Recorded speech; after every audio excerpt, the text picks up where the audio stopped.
Good morning, my friends. Today is Tuesday, March 26, 2025. I, of course, am Hammer with Hammer Solutions.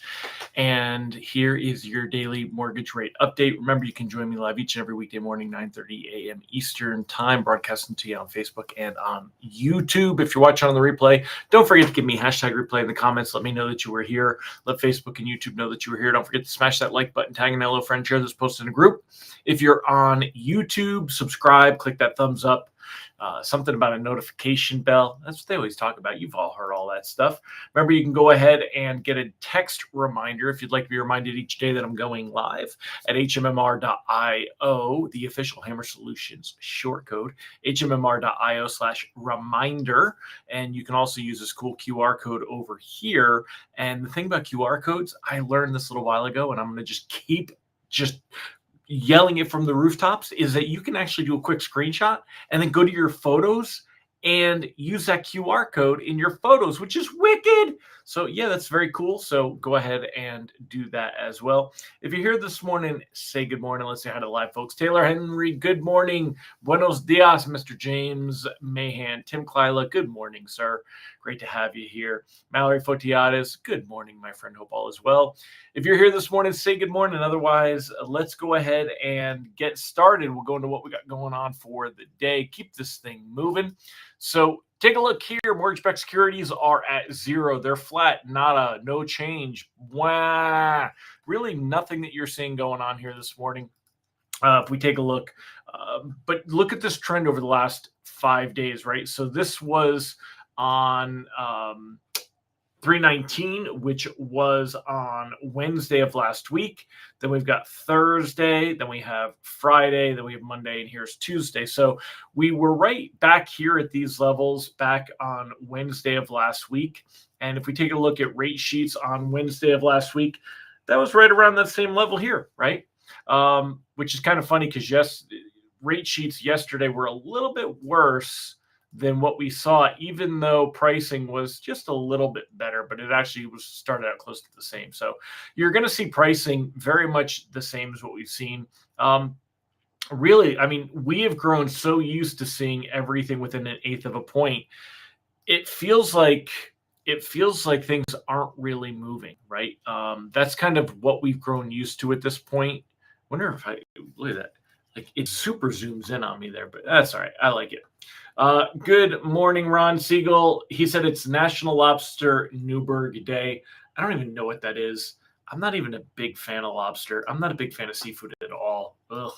I'll eat lobster or shrimp or crab, but I don't love anything. Glenn Boussard, good morning. Deb Dickinson, Rob Stewart, Allison Foy, Mandy Kangas, Megan Lindberg, Angela Walters. Good morning, all of you. So taking a look here, what I put in my written lock advice this morning is that, I mean, these kinds of moves, they make a difference to a borrower's bank account. If they're looking at rebate, let's just say it's an average loan of $300,000. I know many of you are doing loan sizes bigger than that. What is your average loan size? Let me know in the comments. And if you don't know, you should know. But I remember my average loan size was about 180,000 when I was originating back in the dinosaur days. And so I'm curious. But if we look at a $300,000 loan, and you're looking at a difference in rebate that is, I don't know, 10 basis points. I mean, that's $3,000? Yeah, it's $3,000. So it does make a difference to borrowers' bank accounts, but the reality is rates haven't been moving. They're very stable. And for the near future, that's not going to change. This is where we're at. Now, if we take a look here, I wanted to show you a couple of things I've noticed. So the middle of January, back here, January 13th, that was our worst level for mortgage-backed securities. This was kind of in the height of the Trump trade and that the economy is going to take off and be amazing, and everybody was freaking. Then now up here at the beginning of March, this was the opposite. This was, okay, we're going to go into a recession. These tariffs are not going to be inflationary. They're going to drive the economy to the ground. You can see just like this whipsawing of belief. And basically during that time, let's use optimal blue to get a clear picture here. You can see that the worst, locking was at 7.05. And then today we're up around 6.6. I mean, so you're talking a half a point between the worst and the best here. The best was right here on March 3rd. That was when we take a look. You can see that corresponds right here with mortgage-backed securities and that same thing, right? So you could take a look and see how bonds and rate sheets do correspond. Worst pricing, 7%, not even an eighth. It was just kind of a flat 7, right? And then down here, 6.5. Almost 6 5/8, but so let's call it 6.5. We saw a half a point improvement in that rally. Since then, rates have been within an eighth of a point. We've, the month of March, they get a little worse, they get a little better. They get a little worse, they get a little better. They get a little worse, they get a little better, right? But we haven't really seen them move. I mean, whichever you want to draw a line at 6.6 here, which we already have a line. That's perfect. So look at the line at 6.6. You're either a little bit below that line, a little bit above that line. Then kind of let's draw it at 6.65, right? Let's say like right here, 6.64. You're either right above, right below, right above, right below. But there's really hasn't been much of a move, and there's not going to be. As far as all the stuff that's going on in the headlines right now, of course, there is the talk of that signal exchange, and somehow the guy from it was it The Athletic? No, it was The Atlantic. I'm only kidding. But he ended up journalist ended up in the thing. When I adjust the screen smaller, all of a sudden things disappear. Here it is. Top Trump officials debate strike plans on unclassified chat with journalists. Listen, I don't want to get into a whole political thing. If people love Trump, they defend all of this like crazy. If they hate Trump, they can, they use this as reasons to show that we're all that the America is in, disarray and in so much trouble. I don't care about your political beliefs, and honestly, you don't care about mine. Admit it, you don't care about mine, right? So it doesn't really matter. But looking at the headlines, what I wanted to point out was this has not affected bonds or rate sheets at all. There is all this talk of the trade war stuff. Trade war explodes across the world at a pace not seen in decades. There's a lot of hype about it, but I mean, maybe I'm just clueless, because I think there's a lot of fluff and a lot of smoke and very little fire right now with this. Ron Siegel said, the cowboy hat tells us you're not the bougie guy. Lobster Newburg is great. Includes lobster, butter, cream, cognac, sherry, eggs, cayenne pepper. Ugh. Hey, why are you picking on cowboy hats? You can have bougie people with cowboy hats. I stayed at the Four Seasons. I am damn bougie. I just don't like seafood. So anyway, as we take a look here, this is really the idea of what is going to affect things. But overall, we're not seeing much of an effect. One thing that I am paying attention to, though, look at this 10-year Treasury yield. We're at 4.34 right now. We've seen it, same thing during that time frame. The beginning of March was the lowest that it hit, 4.16. Okay, then it crept up, kind of crept down, but not nearly as low, right? Then it crept up. Then it crept down. Now it's creeping up. And notice this time it creeps up a little bit higher than last time. Now we've got some support all the way up here, this green line, this red line. The lines are very important because that's what gives support, but no, actually what they represent. You've got the green line is the 100-day moving average. The red line is the 50-day moving average. Right about 4.43, they're going to converge. And we could see the 10-year Treasury yield, if you're looking at the technicals, it could push up that high before you get support. If that were to happen, mortgage-backed securities also going to lose ground, probably dropping down to the 200-day moving average, the purple line, 101.12. That would be about 20 basis points lower than where you're at now. That means about an eighth of a point in rate is what we would lose when you're down there. As far as reprice risk on the day, it's moderate. We're seeing some intraday volatility where things are kind of bouncing around. But generally, the last few days, we're losing ground through the day. We get recovery from overnight trading in the morning like we did here. But then we're losing ground. So because of that, my lock advice is the same as it was yesterday. Anything closing in 15 days, I'd be locking. Right now, that 10-year Treasury yield, when it's pushing up higher like this, there's nothing that tells us this is going to move down. The only thing we've got that we could even pretend is going to be a big deal is the PCE inflation data later this week. And I don't think it's really going to be a big deal, honestly. I don't think it's going to cause much movement. Next week, the first week of April, that's going to be a big deal. But that's almost 2 weeks out. And if loans are closing the next 2 weeks, you can't wait for the jobs data on the first week of April, right? So loans closing less than 15 days. consider, I would lock them because we're not seeing any trend of improvement. We're not seeing any reason to expect that rates are going to be better or that pricing even is going to be better over the next few days. So anything that's closing over the next couple of weeks, I would be locking and moving on. There's no reason I would want to be floating those loans. 15 to 30 days, we can wait until we get that labor market data the first week of April, but it's going to take some big misses, and we may get some of those, especially when you start getting the government jobs calculations in there and the reporting and things like that. But we need to see some big misses in the labor market in order to scare things. Take a look at what Bostic said, right? Is this where? No, hold on. I got Bostic on here somewhere. Here he is. So Bostic was commenting yesterday. Raphael Bostic here. He is, look, where I had it up here. If we look at the Hawks and the Doves, right? If you look at the Hawks and the Doves and the cheat sheet, if you look at Bostic, so this is most hawkish, this is most dovish, right? Bostic is, he should be right up here somewhere. Oh, they've got him right here. So they show Bostic as being like very, kind of hawkish right here. And look at his comments on what he had to say. There it is. Federal Reserve, Raphael Bostic said he now sees one interest rate cut as likely this year rather than two. If we start hearing a lot of Fed members kind of beat this drum, markets might listen a little bit more, but right now they're not really concerned about it.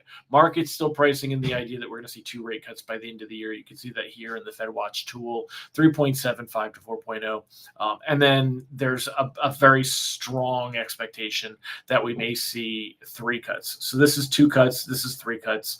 Raphael Bostic says he may think there'll only be 1 cut, but markets don't agree with that. Now, I don't know that Bostic is wrong. I kind of tend to get here. He said, I moved to 1 mainly because I think we're going to see inflation be very bumpy, not move dramatically in a clear way to the 2% target, because that's being pushed back. I think the appropriate path for policy is also going to have to be pushed back. Now, if we were to see, the reason I bring this up when we talk about this now is the labor market data.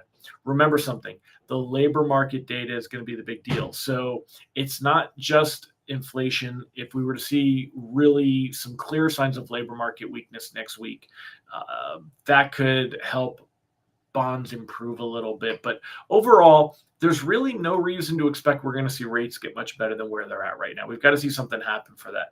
Siegel said 1 cut is only meaningful if we see where he was in the last forecast, the last dot plot. He might have been at 0 and now, which would be dovish. If he was at 2, that would be hawkish. I think from his comments that he was he's going more hawkish on this. I don't know what he said I don't remember what he said they were before, but he said just 1 interest rate cut rather than 2. So I think that would lead us to believe, Ron, that he already had 2. Hi, Lisa. So if you guys see this, like that same kind of thing. Anyway, that's what we got going on, y'all. We're up a couple of basis points, so you can cautiously float to start the day, but I would still be looking at locking anything closing in the next 15 days because you're not going to see much movement. Not much we have to be worried about either way as far as where things are going. Expectations in the markets remain about the same. There's a lot of these whole tariff talk things. Now we're talking about secondary tariffs. One thing I want to point out, right? Do you guys realize that the president really doesn't have the ability to just implement these tariffs the way that Trump is doing? And again, people that support Trump are going to defend Trump. People that don't support Trump or even are anti-Trump are going to attack Trump. I'm neither, okay? I'm just a realist. The reason that Trump is able to manipulate these tariffs, he started it in his first term, is because he invoked the national security checkbox. Okay. The president's not supposed to be able to have a lot of the widespread powers. And there's some interesting, let me make this full screen so I can see it the way I saw it before. It was on the Wall Street Journal. So, all right, now I can move this back and we'll go over it together because it shrinks it and the articles all move and then I don't remember where I saw them and what they did. So, but here you go. So, where I am looking for where it talked about the I thought it was here. All right, maybe it's on Bloomberg. Uh, Oh, here it is. Yeah. Supreme Court is buckling up for a season of legal showdowns over Trump policies. So, not only do you have the policies that Trump is implementing, this idea of secondary tariffs, meaning anybody that's doing business with Venezuela and Venezuelan oil, namely China. China does a lot of it and then moves that oil. Trump is threatening to put another 25% tariff on top of those. But again, it really are these things that he has the ability to do? The only reason he's able to do these tariffs is because he checked the box for national security on these. Otherwise, that's not something that's in the executive branch's power to just implement these widespread tariffs the way they do. So very interesting to see where all this plays out, and it creates a lot of uncertainty in the markets.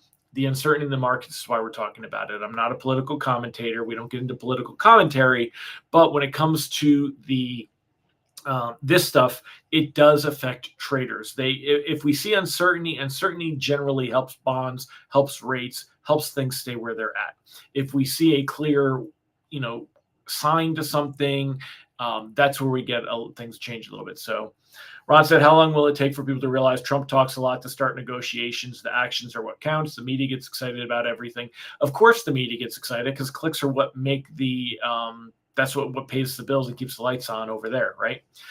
He spoke a lot about widespread reciprocal tariffs, already walked those back. What he does is not always what he says. Very much so. In fact, if you actually read his book about the art of the deal back from the 90s, that's a lot of that stuff is actually in there. So, the whole thing here, again, the reason we're talking about this, I'm not a political commentator. This isn't political commentary. We're talking about what effect this is having on mortgage rates and markets overall. So we had a lot of angst over the equity markets, stocks, losing a lot of ground. We saw bonds really benefit from that. We saw that happen going from the middle of January all the way to the beginning of March. Since the beginning of March, we dipped down, we came back up. Now we're dipping down again, testing that same level where we were at before over here.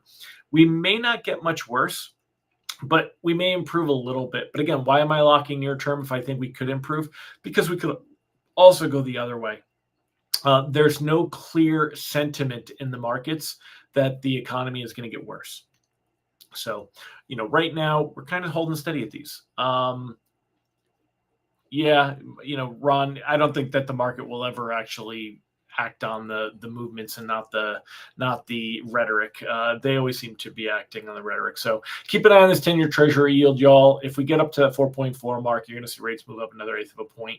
I'm not worried about this 25-day moving average acting as resistance. Arguably, it could, but I don't think it's really going to be the main indicator. This week we got PCE inflation data on Friday. You're going to get GDP final readings on Thursday, but I don't think either one of those are going to be big movements. I think we're just kind of holding steady on things for here. So we'll keep watching all these headlines and see, like Ron said, which way are things going to play out, what actually is having an effect and what's not. But we want to be keeping an eye on this. These are the subliminal things that tell us what the markets really feel. How are they trading? Where are they betting? Three cuts still very much on the table. If this were to dry up, then rates would creep higher. But if this were to increase, then rates will creep a little lower. Overall, though, I think we're going to see more of the same. You're going to see rates really kind of holding in the same range here. I mean, look at this. Again, beginning of January, we were much higher. We dropped down from here's the high point, January 13th, dropped down to March 3rd. And then we just kind of been vacillating back and forth. You're going to see more of this. Really not in a position to see rates move too much. Again, I know day-to-day rebate pricing changes hurts people's bank accounts, their checkbook. So I'm not saying it doesn't matter, but in the scheme of things, rates are pretty stable. Get out there with that message. There's no reason to be holding off, waiting for much better rates to make a move on things. And we could see rates creep higher. We absolutely could see rates creep higher and move higher. So we want to be ready for that.